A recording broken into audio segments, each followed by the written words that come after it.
So Conor, if we can take you back to June 2016, you're at Wrexham, rivals Tranmere come in for you. Was that an easy decision to jump across the border, if you like? Yeah, if I'm honest with you. Obviously I was at a big club like Wrexham before, but I think once I found out Tranmere were interested, I just got a gut feeling that, to go straight away, and I knew we were going to get promoted at some stage. And I just had a really good feeling in my stomach to make that move, and now I'm glad I did. Personally, it wasn't the best start. I think you'd only made 11 appearances by January. The gaffer who brought you in is gone. There's a new guy in. Was there a point then when you were thinking maybe it wasn't going to work out? No, we had a good solid first month. I remember that, and obviously I'd done my knee, so that kept me out for a while. But obviously in that time, the gaffer left, and obviously the new gaffer, Mickey Mellon, came in, and that's always sort of difficult when you're injured and a new manager comes in. Am I part of his plans or not? And it was a bit slow. When I came back fit, I think I ended up going on loan for a month. Yeah, I was just going to say you ended up at Macclesfield. How pivotal was that really in kickstarting your career? That was massive, because obviously the team were doing well at the time. Obviously the gaffer didn't really get the chance to see me sort of play, and he couldn't really chop and change the team because they were doing well. So I think it was massive. That month at Macclesfield was massive for me, because I came back a lot fitter, stronger, and then ended the season pretty well from there. Back from your loan, back in the team, tremendous spell of form, especially yourself in April. I think you picked up 6 goals in 5 games, including a hat-trick against Solihull in the 9-0. Did you feel you were well and truly involved then in Project Rovers revival, if you like? Yeah, I certainly felt part of the team then. Obviously, got my chance under the gaffer, and I like to think sort of kept my place in the team from then onwards. Obviously narrowly missing out to Lincoln for the title, Aldershot in the semi-finals, but then on to Wembley, Forest Green. There's a bit of bite with Forest Green. You'd been to Wembley before with Wrexham, and obviously you lost on penalties to North Ferry. Was there a part of your mind that wanted to right the wrongs, if you like? Yeah, obviously, it's not a nice feeling, getting a chance to play at Wembley and losing out. So I didn't want that to happen. I honestly thought I always believed we were going to get promoted, but unfortunately it wasn't the case in that match. But I think it made everyone stronger for the following year, and I know it's not experience you want, but it certainly does make you stronger, and like I said, gives you loads of experience for the future. And a small token, I suppose. Obviously, it means nothing at the end when the result's gone, but a tremendous strike that you'll keep with you. Yeah, obviously, current teammate Lois set me up. It's a nice strike, fantastic feeling, because it was obviously the equalising goal. So it was a nice feeling to celebrate in front of all the fans in the corner. Did you realise that the referee was just about to blow the whistle before you took the shot? No, I didn't. Lois Maynard was clipped by a lad who come in. Was it Traore? Yes. He joined us from Forest Green. Yeah. He actually fouled Maynard as he laid you on. Right, okay. The referee's got his whistle to his mouth just as you strike the ball. Well, good refereeing. Ultimately, not the result we wanted. Once again, the Bridesmaid the next season, second this time to Macclesfield. There was almost a sense of determination this year. I mean, the Forest Green the year before felt like, I don't want to say a day out because it means you're not treating it right, but there was smiles on people's faces, where this time I think there was a concentration etched on everyone's face, and the fact that the job had to be done. Yeah, I totally agree with that. Remember rightly, we didn't start well that season. Maybe a bit of a hangover from the final. Yeah. But I don't know, I just remember something just clicking.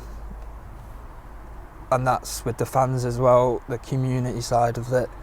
everything just clicked, and there was such a massive buzz around the place, and it was such a good feeling, and you knew we were going to get promoted. But 60 seconds in, your old teammate Liam Rydalsh sent off. Are you thinking? Because I mean, it was, as I say, Forest Green was all smiles. It was sunshine. Yeah. Boreham Wood was a miserable day. Yeah. It was raining. It was horrible. And 60 seconds in, Rydes gets a red card. In the back of your mind, are you thinking, or have you got to put that to one side? No, honestly, I just had this feeling still. I can't really put it into words. I just knew it was our day, and felt sorry for Rydes, because Rydes has been through it all. I know how much it meant to him, and obviously it is what it is, but we got the job done in the end. Andy Cook gets us in front. Yeah, you're on the bench. Obviously a twist of circumstances meant Mickey gets you off the bench. Yeah. What does he say to you? Half an hour into a final 1-0 up with 10 men, what does Mickey say when he's bringing you off? I don't think he said it. I think he just looked at me, and I'm sure I looked behind. I was like, surely not me. And yeah, so gave me the look. I think it's around 33 minutes. Got the nod, and down to work. Obviously, it was a tough game, mentally and physically. But just showed you just the character we had, and that we had the fans. We had the fans there who just took us over the line. We're about to go in the break at half time, 1-0. And they score, and I think Mickey Mellon described it as the 61st minute of the first half. What's the half-time team? So what's the mood in there? Are the characters standing up now?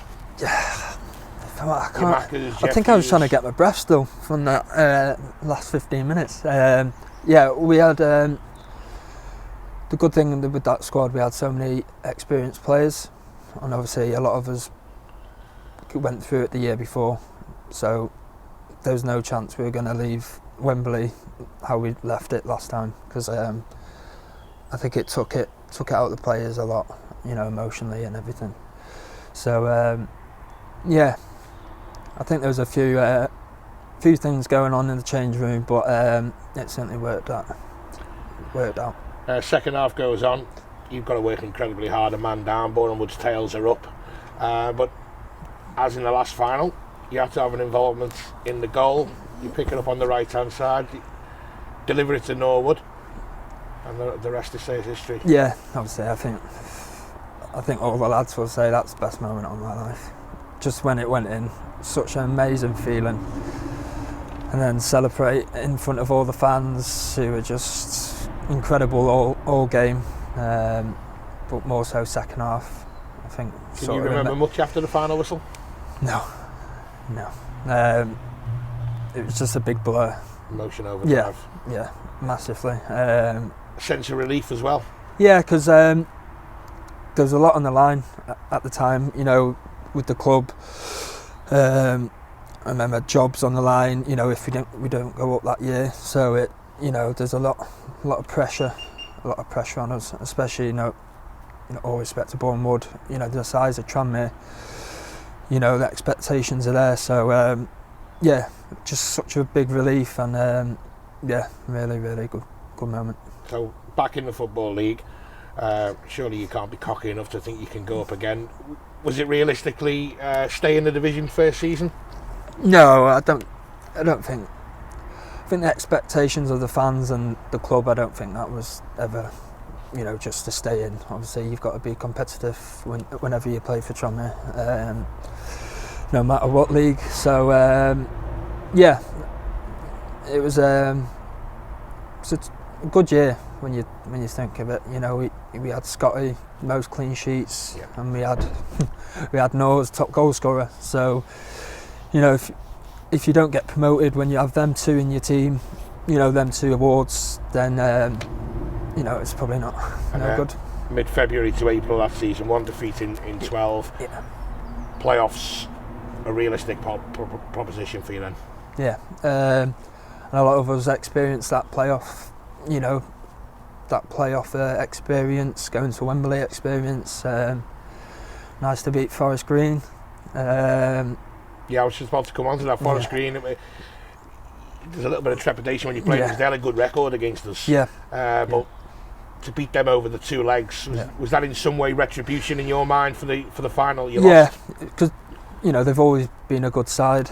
Like you said, our record probably wasn't as good, playing against them in the past, but I thought we were excellent over the 2 legs. Really good, solid, experienced, and yeah, like I said, we did have a good feeling, and we finished the season really, really strong. So we're all confident. Wembley again, Newport, 3 years in a row. A bit of an emotional time for yourself, though. Yeah. Obviously, you lost your granddad in the lead-up. Was there ever a chance that you wouldn't play in that game? No, I don't think so.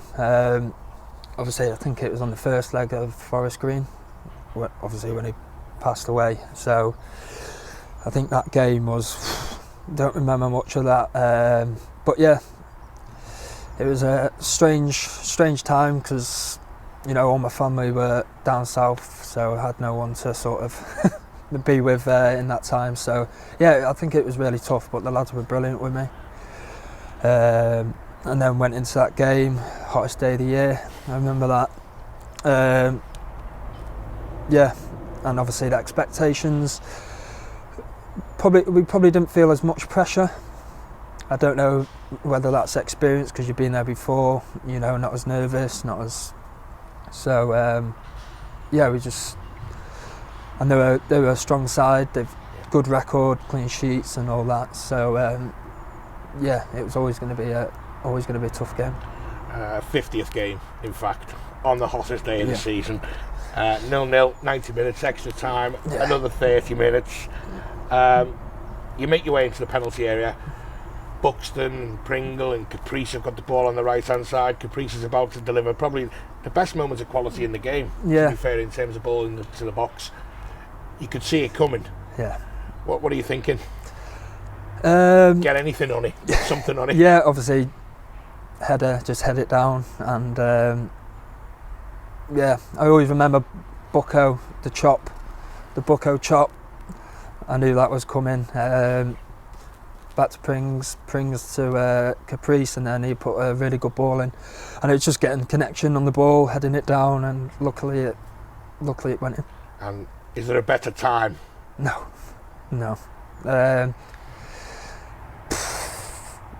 Speechless, that moment. It's such an amazing moment, and the picture with me running off. I love zooming in behind. If you watch all the fans are just going nuts, and it was a really special moment for me and my family. Was it written in the stars, maybe? Yeah, I thought so. I felt he gave me a bit of strength in extra time because I was very tired. 3 seasons, 3 Wembley visits, 2 goals, 1 assist, 2 promotions, a cult hero, written into Tranmere history. After the start you had and that loan out to Macclesfield, would you ever have envisaged what was to come? I knew it was going to be a good journey, but maybe not as good as it was.